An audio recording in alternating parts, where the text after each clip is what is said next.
Imagine hiding your faith for 250 years, not just from neighbors, but from your own children, until they were old enough to keep the secret.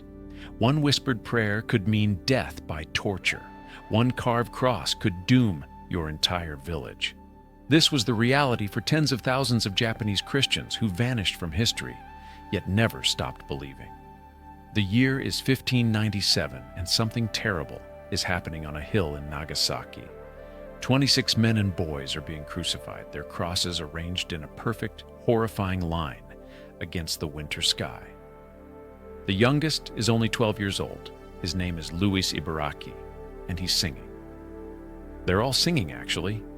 Hymns in Latin and Japanese, their voices carrying across the harbor as thousands watch in stunned silence. This is Japan's message to the world. Christianity ends here. But here's what makes this story absolutely remarkable. It didn't end, not even close. Let me take you back to 1549, when a Jesuit priest named Francis Xavier stepped onto Japanese soil with a dream of converting Asia. What happened next shocked everyone. The Japanese didn't just tolerate Christianity, they embraced it with a fervor that stunned European missionaries. Within 50 years, there were over 300,000 Christians in Japan. Feudal lords were getting baptized. Churches were rising in Kyoto and Osaka. Japan seemed destined to become Asia's first Christian nation. Then everything changed. The ruler Toyotomi Hideyoshi began to see Christianity as a threat, a foreign ideology that undermined Japanese unity and potentially served as a vanguard for European colonization. Those 26 martyrs in Nagasaki were just the beginning. When the Tokugawa shogunate took power, they escalated the persecution to levels that still shock historians today. They created something called fumi-e, stepping stones carved with images of Jesus and Mary. Every person in suspect villages had to step on them publicly, grinding the holy images under their feet to prove they weren't Christian. Those who hesitated were tortured. They hung people upside down over pits of excrement, cutting their temples slightly so blood would drip slowly, keeping them conscious for days. They boiled believers alive in hot springs. They crucified entire families, children included, on beaches at low tide, and let the ocean slowly claim them. By 1640, Christianity in Japan was declared extinct. The Tokugawa had won. The churches were burned, the missionaries expelled or executed, the converts dead or apostatized. Japan sealed itself from the world for over 2 centuries. Christianity was erased from Japanese memory, or so everyone thought. Fast forward to 1865. Japan has finally opened to the West after Commodore Perry's black ships forced them to end their isolation. French missionaries have built a church in Nagasaki, mostly for foreign residents. Father Bernard Petitjean is inside one March morning when he hears footsteps. A group of Japanese peasants enters nervously. A middle-aged woman approaches him and whispers a question that will change history. "Where is the statue of Santa Maria?" Father Petitjean's heart nearly stops.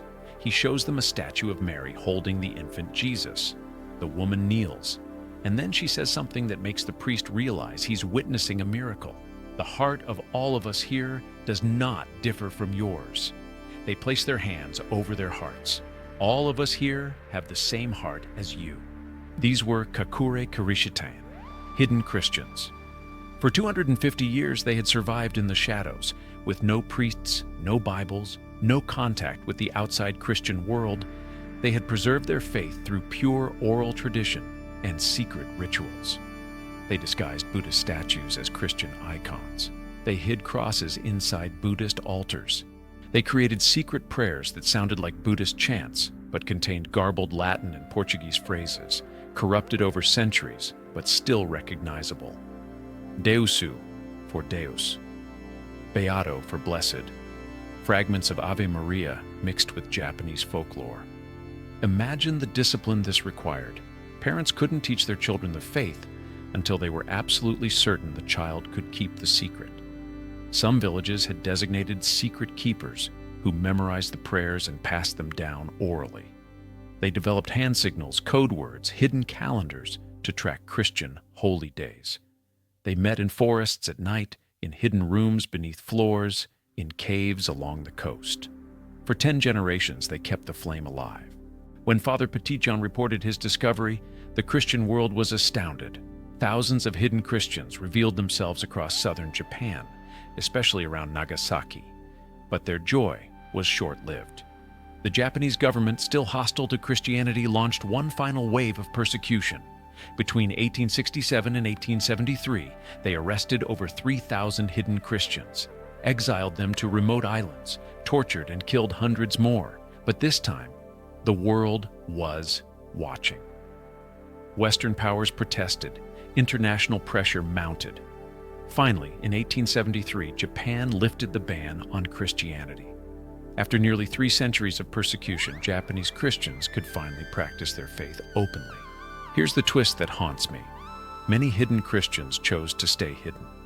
When Catholic missionaries tried to bring them back into the church, they discovered these communities had evolved their own unique faith, a fusion of Catholicism, Buddhism, Shinto, and something entirely new, forged in the crucible of survival.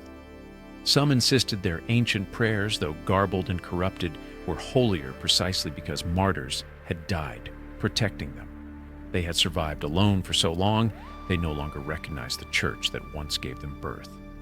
Today, those hidden Christian sites in Nagasaki are UNESCO World Heritage Sites. You can visit the villages where they worshipped in secret, see the disguised icons they prayed to, walk the paths they took to midnight meetings in the forest. But very few practicing hidden Christians remain. The last of them, the true Kakure Kirishitan, who never rejoined the Catholic Church, have mostly died out, taking their secret prayers and rituals with them into silence. What does it mean to believe in something so deeply you'll hide it from your own children until they're ready to die for it? What kind of faith survives 2.5 centuries without priests, without scripture, without any external validation whatsoever? The hidden Christians of Japan answered that question with their lives, their silence, and their stubborn, beautiful refusal to let the flame go out. They were supposed to be a footnote, a failed experiment, a forgotten chapter. Instead, they became one of history's most extraordinary testaments to human conviction. They didn't just survive, they transcended.